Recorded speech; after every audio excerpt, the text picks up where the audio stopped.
All right, let's talk about validating your offer.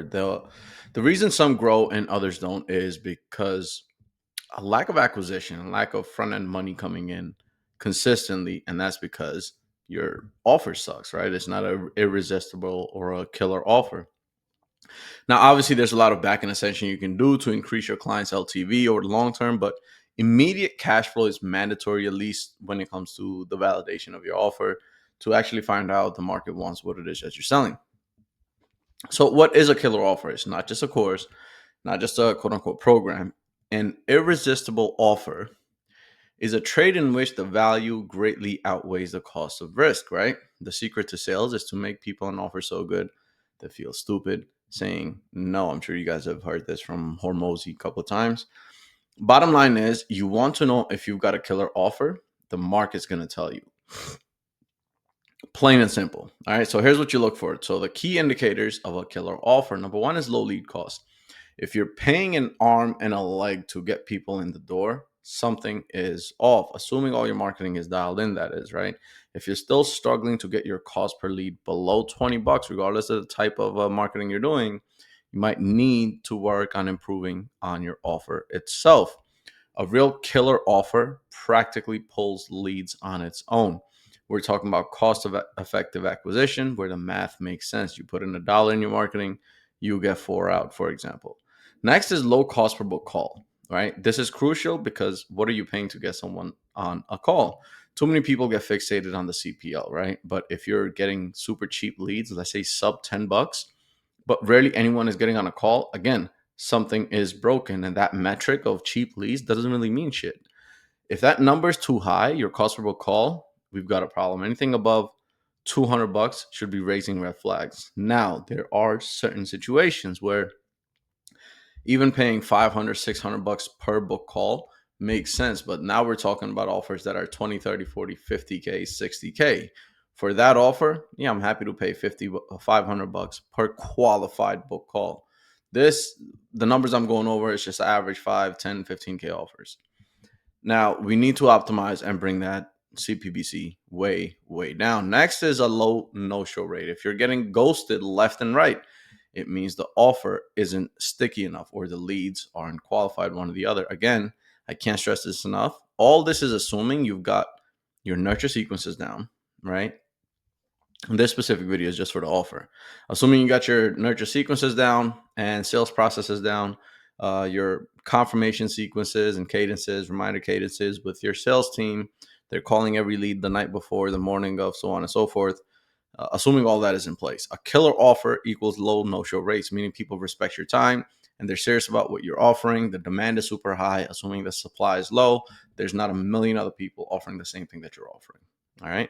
Next is high interest. If people should be excited, right? They should see the value immediately and want it. And I'm talking like top of funnel, like as soon as you make the offer on your ads. If you're getting crickets, your offer needs work.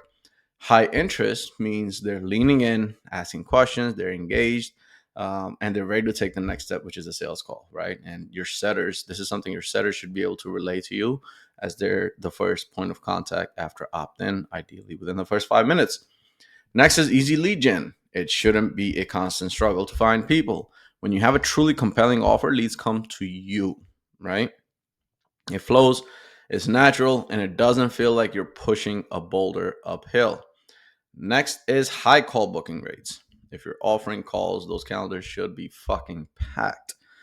Qualified prospects should be jumping at the chance to talk to you. High booking rates tell you your offer is hitting the mark, and the people, as well as your marketing as well, your marketing sales combined, and that people see it as a genuine solution to their problems. Now, I know some of these I mentioned above, they just might sound like some marketing metrics, and to a certain extent, they are. But it's these metrics we need to look at when we're looking to validate our offer as well. Instead of looking at someone else's metrics and trying to match them, look at your own. Look at what the industry average is and see what your offer and marketing are bringing in. Again, pre-scale, right? When it comes to just validating.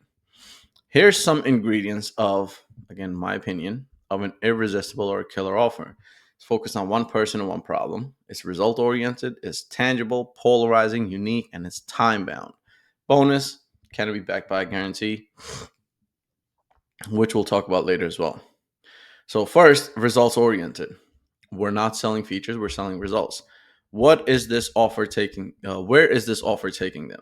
Right? What transformation are they going to experience? If your clients are selling a coaching program on digital marketing, don't just talk about the fucking modules. Talk about how they'll be able to quit their 9 to 5. They'll travel the world and live life on their own terms, so on and so forth. Sell that destination, not the roadmap, not the how to get to the destination. You need to focus on the emotional level, not just surface levels, right? What is the pain that you're solving? Certainty over uncertainty, freedom over feeling of being stuck. Next is high value. We need to make sure the perceived value of our offers blows the price out of the water. It's that example Alex Hormozzi gives.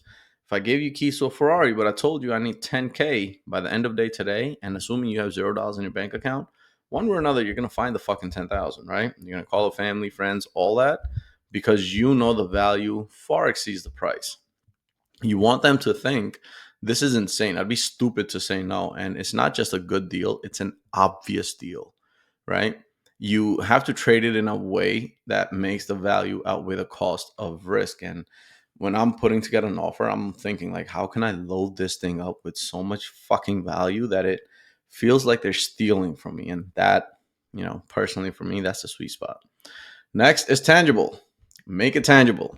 People need to see and feel what they're getting. We're not selling thin air. We're selling real concrete benefits. If you're selling a coaching program, don't just say you'll help them grow their business, right? Show them specific strategies, tools, templates they'll receive.